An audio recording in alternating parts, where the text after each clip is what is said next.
sensibilitasnya berdasarkan dermatom. Di sini saya akan melakukan pemeriksaan pada bagian ekstremitas atas dan ekstremitas bawah. Untuk ekstremitas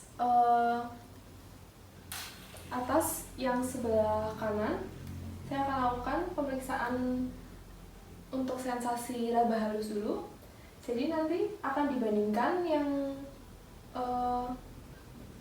sensasi yang berada di tangan akan dibandingkan dengan sensasi yang berada di wajah.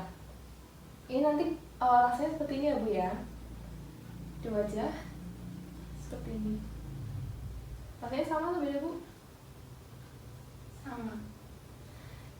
Jadi nanti saya akan menggoreskan di beberapa bagian. Ibu tolong tutup matanya dan nanti beritahu saya rasa kerasa atau tidak gitu ya Bu ya. Tangannya bisa seperti ini ya, seperti juga. Ya, tutup matanya. Untuk yang pertama di dermatom C5. Kerasa nggak Bu? Kerasa. Kemudian T6. Kerasa nggak Bu? Kerasa. Kemudian T1. Kerasa tidak Bu? Kerasa. Kemudian untuk yang sisi satunya juga sama, dibandingkan antara wajah dan juga bagian dermatom pada ekstremitas. Untuk C5, apakah sama Bu? Sama. Apakah sama Bu? Sama. Kemudian untuk C6, apakah sama? Sama. Dan T1, apakah sama? Sama. Jadi untuk perabaan sensasi raba halusnya pasien masih baik. Kemudian untuk pemeriksaan sensibilitas tumpul dan tajam, nanti saya akan menggoreskan ini seperti ini Bu. Rasanya ini yang tumpul, ini yang tajam, ini yang tumpul. Nanti kasih tahu saya ini tajam atau tumpul yang saya tempelkan ke kulit Ibu ya. Bisa menutup mata Bu. Tajam atau tumpul? Tajam. Tajam atau tumpul? Tumpul. Tajam atau tumpul? Tumpul. Tajam atau tumpul? Tajam. Tajam atau tumpul? Tumpul. Tajam atau tumpul? Tajam. Untuk sisi yang satu ini juga tajam atau tumpul? Tajam. Tajam atau tumpul? Tumpul. Tajam atau tumpul? Tajam. Tajam atau tumpul? Tumpul. Tajam atau tumpul? Tajam. Tajam atau tumpul? Tumpul. Untuk perasaan tajamnya apakah sama seperti tadi? Sama. Untuk tumpulnya? Sama. Baik, untuk perabaan tajam dan tumpul dari ekstremitas superior pasien juga masih baik. Kemudian untuk sensibilitas dari suhu. Jadi nanti ini untuk suhu yang panas ya Bu, hangat. Ini suhu yang dingin. Jadi nanti akan saya tempelkan juga di tempat yang tadi. Nanti Bu Eci tinggal bilang ini hangat atau dingin ya Bu. Tepatannya, ini apakah hangat atau dingin Bu? Hangat. Hangat atau dingin? Dingin. Hangat atau dingin? Hangat. Hangat atau dingin? Dingin. Kemudian hangat atau dingin? Hangat. Hangat atau dingin? Dingin. Untuk sisi yang satunya, hangat atau dingin? Hangat. Yang ini? Dingin. Yang ini? Hangat. Ini? Dingin. Yang ini? Hangat. Yang ini? Dingin.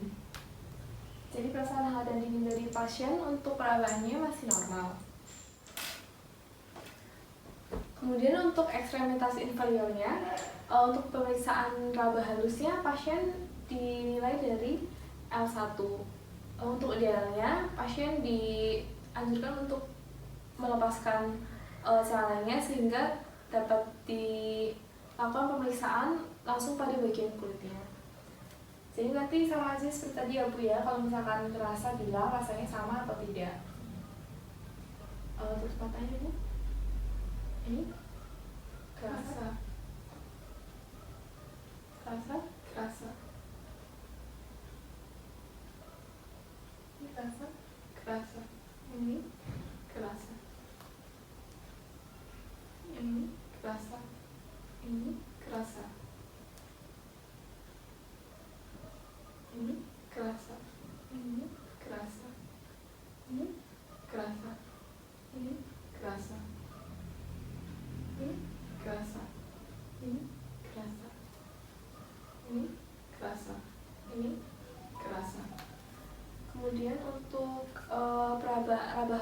pasien masih dapat merasakan perubahan halusnya normal. Kemudian untuk tumpul dan tajamnya dari bagian L1, terasa tumpul tajam, tumpul, tumpul tajam, tajam, tumpul tajam, tumpul, tumpul tajam, tajam, tumpul tajam, tumpul, tumpul tajam, tajam, tumpul tajam, tumpul, tumpul tajam, tajam, tumpul tajam, tumpul, tumpul tajam, tajam, tumpul tajam, tumpul, tumpul tajam, tajam, tumpul tajam, tumpul, tumpul tajam, tajam, tumpul tajam, tumpul, tumpul tajam, tajam, tumpul tajam, tumpul, tumpul tajam, tajam, tumpul tajam, tumpul, tumpul tajam, tajam, tumpul tajam, tumpul, tumpul tajam, tajam, tumpul tajam, tumpul, tumpul tajam, tajam, tumpul tajam, tumpul, tumpul tajam. tajam, Kemudian bisa tidurnya posisi lembut, tumpul tajam, tumpul, tumpul tajam, tajam, tumpul tajam, tumpul, tumpul tajam. tajam, Baik, jadi untuk perabaan tumpul dan tajam pasien juga masih normal. Yang terakhir adalah suhu, diperiksa dari belakang terlebih dahulu. Untuk suhunya benar panas ya Bu. Ini dingin atau panas? panas, Ini dingin atau panas? dingin, Ini dingin atau panas? panas, Ini dingin atau panas? dingin, Ini dingin atau panas? panas, Dingin atau panas? dingin, Dingin atau panas? panas, Dingin atau panas? dingin, Kemudian kembali lagi posisinya Bu.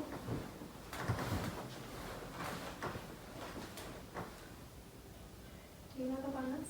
panas, Dingin atau panas? dingin, Dingin atau panas? panas, Dingin atau panas? dingin, Dingin atau panas? panas, Dingin atau panas? dingin, Dingin atau panas? panas, Dingin atau panas? dingin, Dingin atau panas? panas, Dingin atau panas? dingin, Dingin atau panas? panas, Dingin atau panas? dingin, Dingin atau panas? panas, Dingin atau panas? dingin, Dingin atau panas? panas, Dingin atau panas? dingin, Dingin atau panas? panas, Dingin atau panas? dingin, Dingin atau panas? panas, Dingin atau panas? dingin. Baik, jadi untuk pemeriksaan perabaan dari suhunya juga pasien ekstremitas inferior masih dalam batas normal.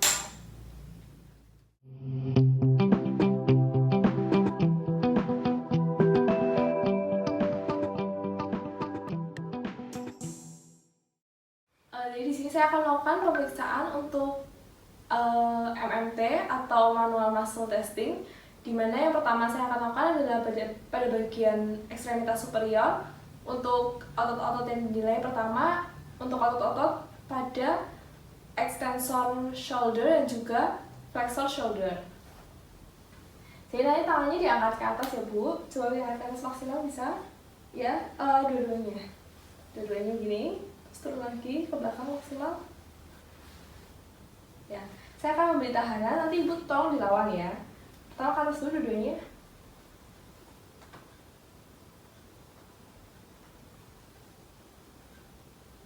Ya, turun sekarang ke belakang.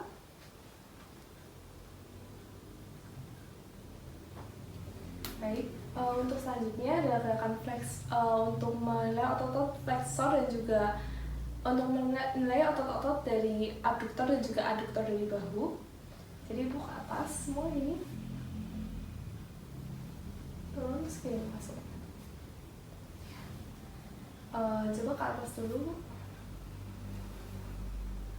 tahan ya. Ya, sekarang bawah.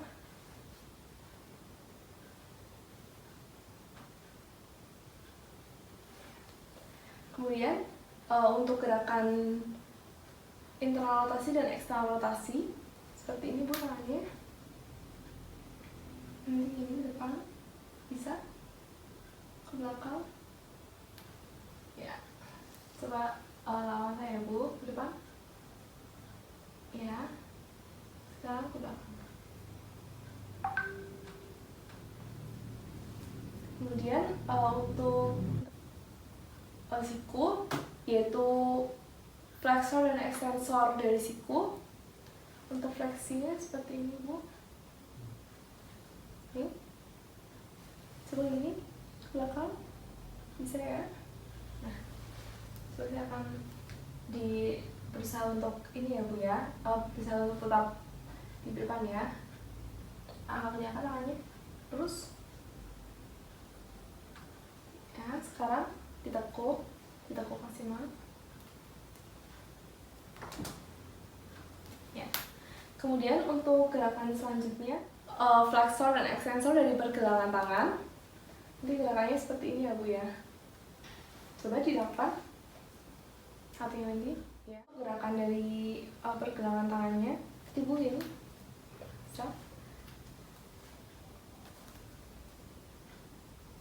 Bu, ya. Sekarang gini. Ya.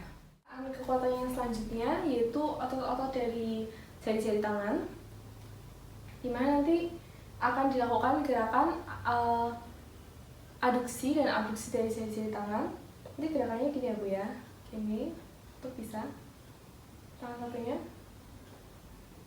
Ya, nanti tolong dilawan ya, Bu ya, gerakannya saya ya. Dilawan, Bu. Ya, sekarang buka.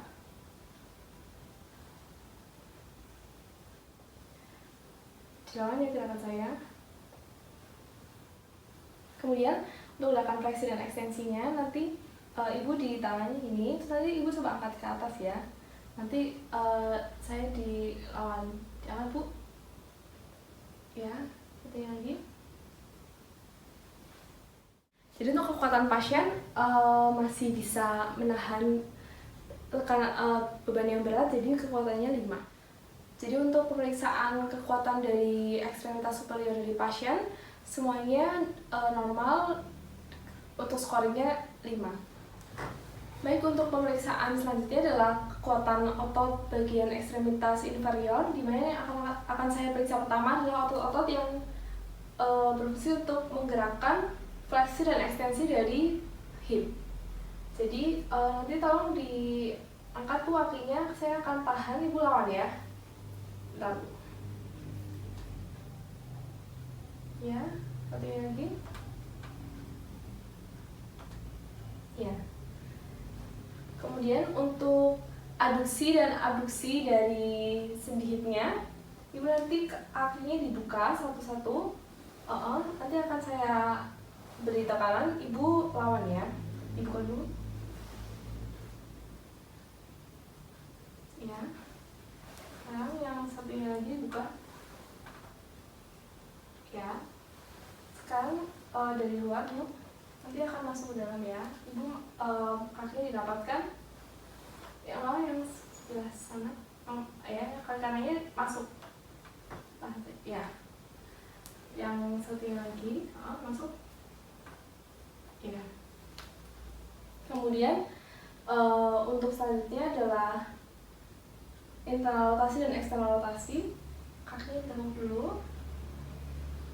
Nah, nanti ibu kakinya seperti ini ya, Bu ya. Lawan saya, Bu ya. Ya. Ya, sekarang gantian lagi ke luar. Iya. Sekarang di satunya keluar. Ya. Sekarang yang ke dalam. Ke dalam. Iya. Kemudian untuk lututnya, fleksi dan ekstensinya, bisa tidurnya tengkuk rebuk. Nanti kalau lututnya ditekuk dan saya dilawan ya Bu ya. Tekuk dulu. Ya. Satunya lagi. Tekuk. Dilawan. Iya. Sudah. Bisa kembali ke posisi sebelumnya.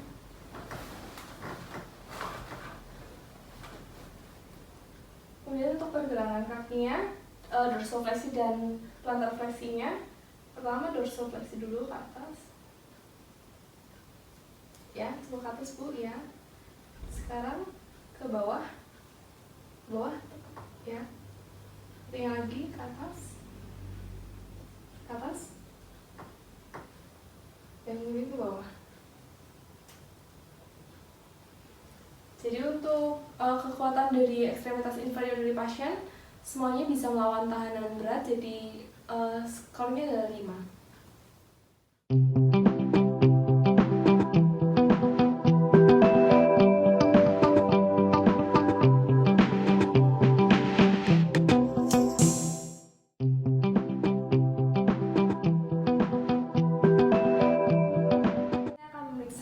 Lingkup gerak sendi pasien pada bagian bahu, dimana yang saya akan periksa sekarang adalah gerakan fleksi dan ekstensi dari sendi bahu. Bu, nanti tolong angkat tangannya ke atas sampai maksimal, kemudian diletakkan ke belakang sampai maksimal ya Bu ya. Untuk fulcrumnya saya letakkan di lateral dari bahu, di dekat dengan prosesus acromion. Kemudian untuk lengan statisnya saya letakkan di linea mid axillaris, dan lengan dinamisnya diletakkan pada bagian lateral dari humerus. Ya, coba Bu, diangkat tangannya. Semuanya, ya.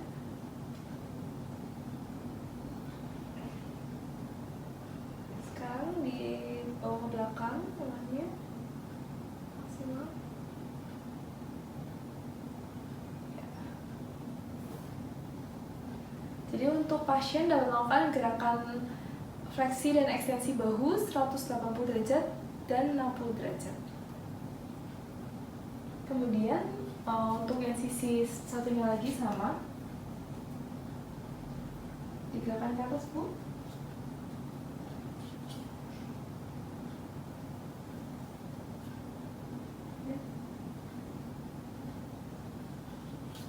Yang ke belakang.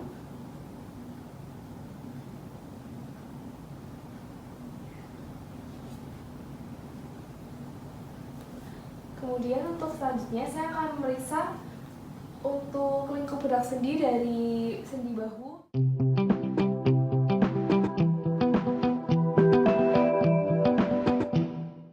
Gerakan abduksi dan aduksi. Nanti Bu tolong tangannya diangkat ke samping sampai maksimal. Nanti kalau sudah dimasukkan seperti ini ya Bu, semaksimal mungkin.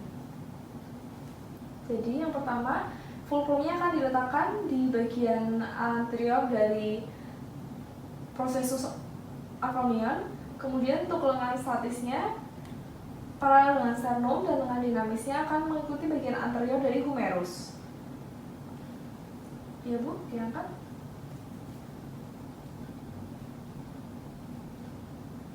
Baik.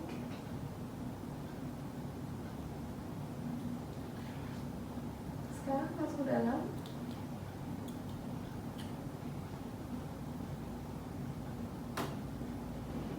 Ya. Sudah. Kasih jati lagi.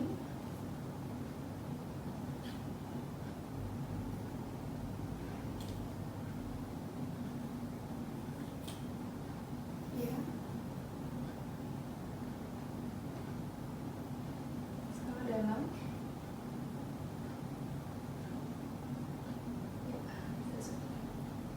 Untuk lingkup gerak sendi aduksi dan abduksi pasien 180 derajat dan 40 derajat. Selanjutnya saya akan memeriksa lingkup gerak sendi bahu pasien untuk gerakan endorotasi dan eksotasi, di mana nanti Bu tolong angkat tangannya.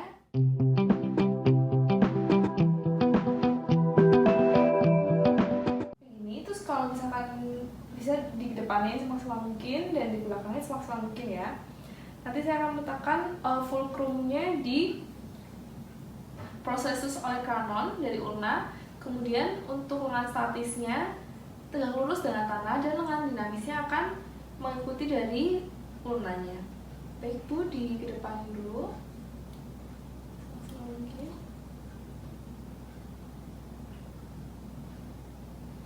Ya, sekarang ke belakang.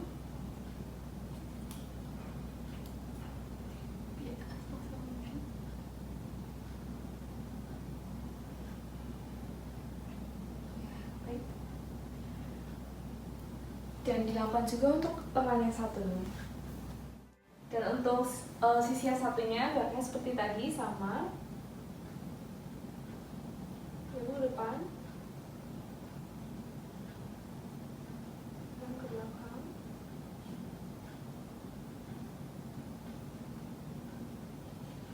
Ya, untuk gerakan dari endorotasi dan eksorotasi pasien bisa mencapai 80 derajat, 0 derajat, dan 90 derajat. Jadi untuk selanjutnya saya akan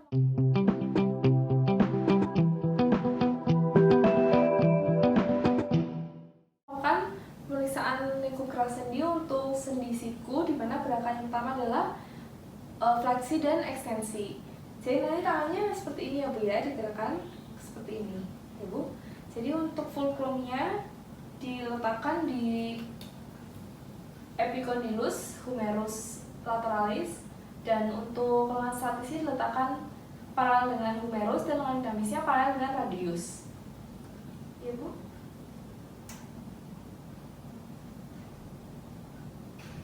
Ya, lurus. Untuk sisi satunya juga sama.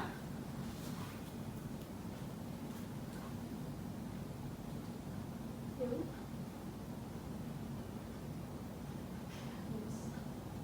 Jadi pada gerakan fleksi dan ekstensi dari sendi siku pasien bisa capai 150 derajat dan 0 derajat.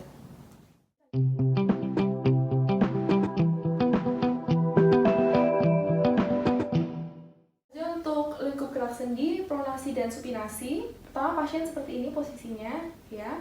Kemudian nanti gerakannya seperti ini dan seperti ini ya Bu ya, semaksimal mungkin. Untuk fulcrumnya diletakkan di bagian processus styloides ulna, kemudian untuk lengan statisnya paralel dengan humerus, dan lengan dinamisnya untuk bagian supinasi akan mengikuti dari bagian volar dari lengan bawah. Digerakkan seperti ini tadi Bu. Ya. Kemudian tunggu sebentar untuk gerakan satunya lagi. Ya, kembali lagi. Jadi untuk gerakan supinasi dan pronasi bisa mencapai 90 derajat dan 80 derajat. Dan begitu pula untuk yang tangan satunya lagi seperti ini Bu. Gerakannya seperti ini dulu. Ya. Tangan satunya lagi. Ya, baik.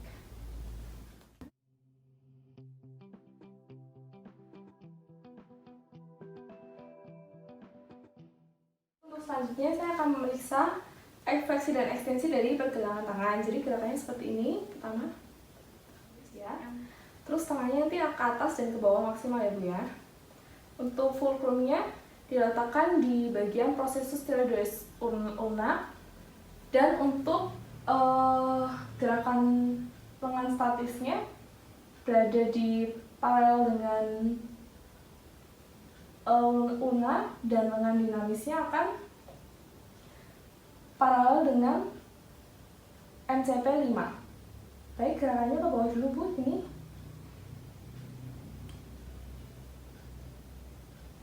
Ya, sekarang ke atas.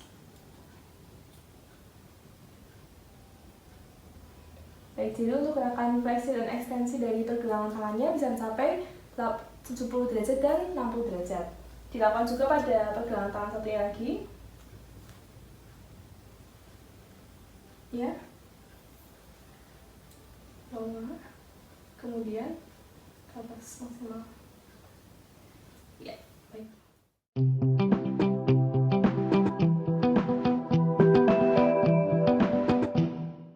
Jadi untuk selanjutnya saya akan memeriksa untuk radial deviation dan ulnar deviation pada pergelangan tangan. Pasien diminta seperti ini Bu.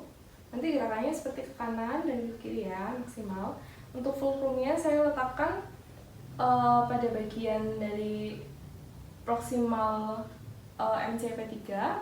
Kemudian untuk lengan statisnya diletakkan paralel dengan lengan bawah, dan lengan dinamisnya sejajar dengan MCP 3. Coba Bu digerakkan keluar.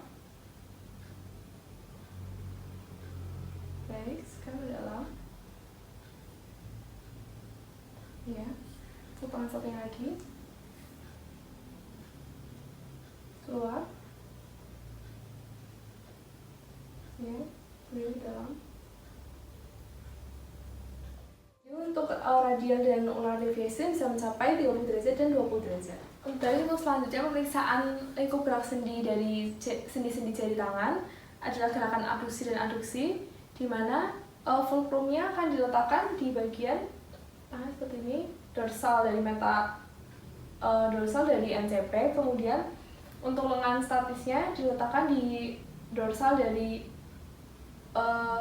metakarpal, dan bagian lengan dinamisnya berada di paralel dengan proksimal dari metakarpal. Untuk gerakannya mau kamu tutup ya Bu. Waduh.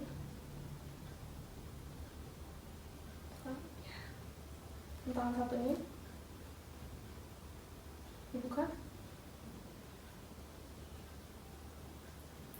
Jadi untuk gerakan abduksi dan adduksi pada jari-jari pasien,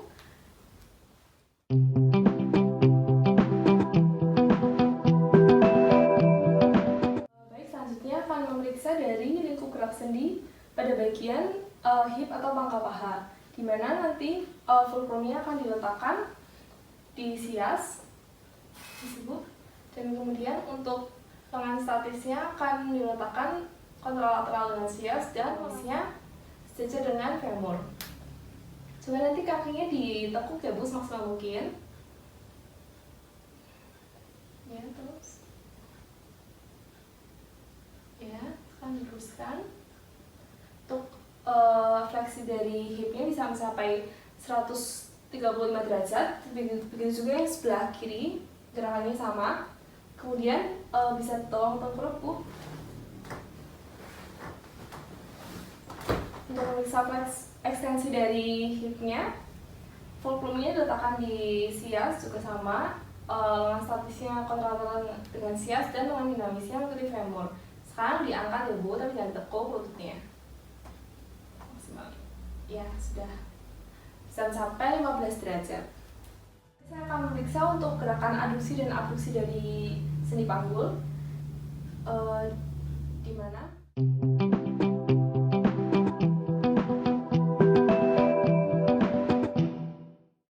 Untuk fulcrumnya akan saya letakkan di sias, kemudian lengan statisnya kontralateral dengan sias, dan lengan dinamisnya berada sejajar dengan bagian anterior dari femur. Coba tolong digerakkan ke samping luar dan juga nanti ke dalam ya Bu ya. Tarik jangan keluar dulu. Maksimal ya. Sudah. Sekarang ke dalam.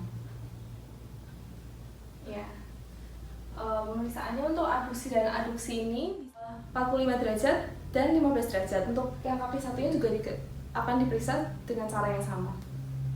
Baik, untuk selanjutnya akan dilakukan pemeriksaan lingkup gerak sendi untuk bagian hip dan knee, di mana akan dilakukan gerakan internal rotasi dan eksternal rotasi. Fulcrumnya diletakkan pada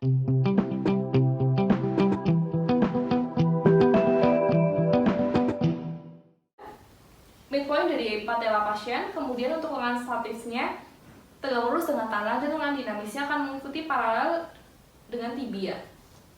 Coba digerakkan keluar Bu. Ya, sekarang dalam di dalam.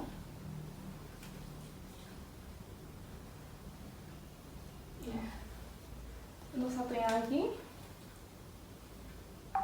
digerakkan keluar, kemudian ke dalam.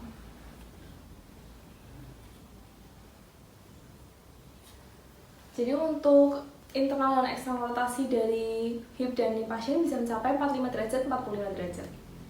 Untuk selanjutnya, pemeriksaan lingkup gerak sendi dari knee akan dilakukan gerakan fleksi dan ekstensi, di mana nanti fulcrum akan diletakkan di epicondylus lateralis dari femur. Kemudian untuk lengan statisnya akan diletakkan paralel dengan femur, dan lengan dinamisnya paralel dengan tibia. Nanti pasien akan disuruh untuk menekuk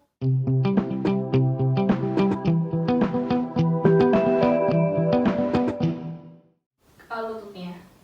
Ibu, maksimal ya.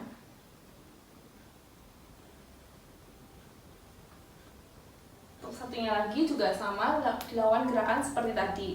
Untuk gerakan fleksi dan ekstensi dari ini bisa dilakukan hingga 135 derajat.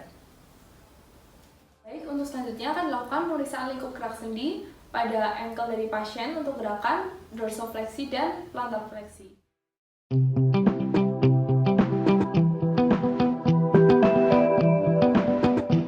Kemudian untuk fulcrumnya diletakkan di aspek lateral dari malleolus lateralis.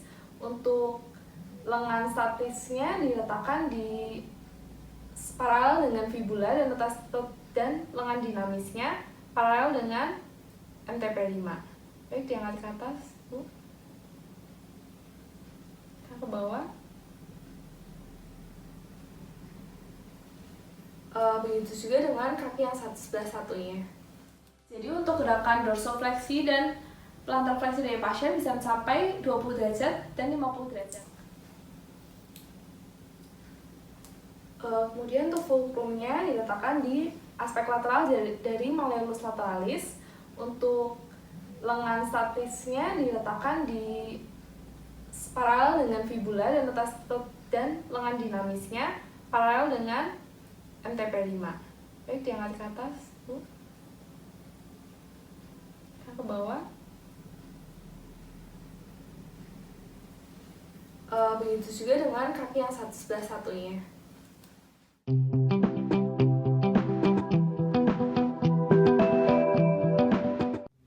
Baik, selanjutnya untuk penilaian dari postur pasien, di mana yang dilihat dari bagian depan atau anterior, kepalanya simetris berada di tengah, tidak bergeser ke kanan atau miring ke kanan kiri. Kemudian untuk bahu pasien kanan dan kiri simetris, tidak ada yang lebih tinggi atau lebih rendah. Untuk bagian pinggang dan tangannya, arm distance dari bagian kanan dan kirinya sama. Kemudian untuk pelvisnya simetris kanan kiri. Untuk lututnya tidak terdapat adanya valgus maupun lutut varus. Dan untuk bagian ankle-nya tidak didapatkan adanya eversi atau inversi abnormal. Kemudian dari bagian samping atau lateral, yaitu bagian kepalanya simetris berada di tengah. Kemudian untuk punggungnya apakah terdapat kyphosis maupun lordosis? Di sini tidak ada. Untuk bahu apakah ada forward head shoulder? Di sini tidak ada forward head shoulder. Kemudian untuk pelvisnya tidak didapatkan pelvis tilt anterior ataupun posterior. Untuk lututnya tidak didapatkan adanya genu recurvatur, dan untuk ankle-nya tidak didapatkan adanya flat foot atau equinox. Kemudian dari bagian belakang, bagian posterior, bisa dilihat untuk kepalanya simetris tengah, kemudian kemudian bagian dari tulang belakangnya. Kemudian untuk bagian belakang dilihat dari kepalanya tidak miring ke kiri atau ke kanan, berada lurus di tengah. Kemudian untuk tulang belakangnya dilihat kesegarisannya simetris. Kemudian untuk arm distance-nya kanan dan kiri sama. Kemudian untuk bagian lututnya tidak didapatkan lutut varus ataupun valgus, dan bagian ankle-nya tidak ada inversi dan eversi. Jadi selanjutnya untuk penilaian gait bisa dilihat dari cara berjalan pasien. Apakah terdapat abnormalitas pada saat berjalan, mungkin ketidaksimetrisan pada saat berjalan, dan lain sebagainya. Silakan berjalan, Bu. Kemudian kembali lagi.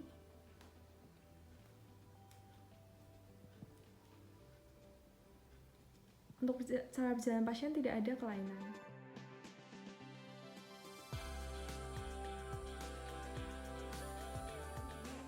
Sudah mulai. Baik, selanjutnya untuk pemeriksaan fleksibilitas bisa dilihat dari cara pasien untuk menyentuh dari ujung tangannya, menyentuh ujung jari kaki tanpa menekuk dari bagian lututnya. Coba Bu bisa tolong dicontohkan. Pasien apabila bisa menyentuh bagian ujung kakinya, berarti fleksibilitasnya masih baik. Baik Bu, sudah cukup. Sekarang untuk fleksibilitas dari bahunya, bisa dengan cara pasien menautkan tangan kanan dan kiri lewat belakang untuk menautkan jari-jarinya. Coba Bu, tolong. Karena pasien bisa menautkan jari-jari tangan kanan dan tangan kirinya, berarti fleksibilitas bahu pasien juga masih baik. Sudah Bu? Jadi selanjutnya untuk pemeriksaan dari sober test bisa dilakukan dengan menggoreskan garis pada bagian sakrum dan kemudian 5 cm di bawahnya dan 10 cm di atasnya. Idealnya adalah pasien membuka baju sehingga dapat dituliskan dengan spidol. Kemudian pasien disuruh untuk melakukan menundukkan badan secara maksimal. Coba tolong Bu. Dan setelah pasien menundukkan badan secara maksimal, nanti akan dihitung berapa panjang dari fleksi pasien. Untuk normalnya adalah lebih dari 5 atau lebih dari 7. Baik Bu, silakan kembali.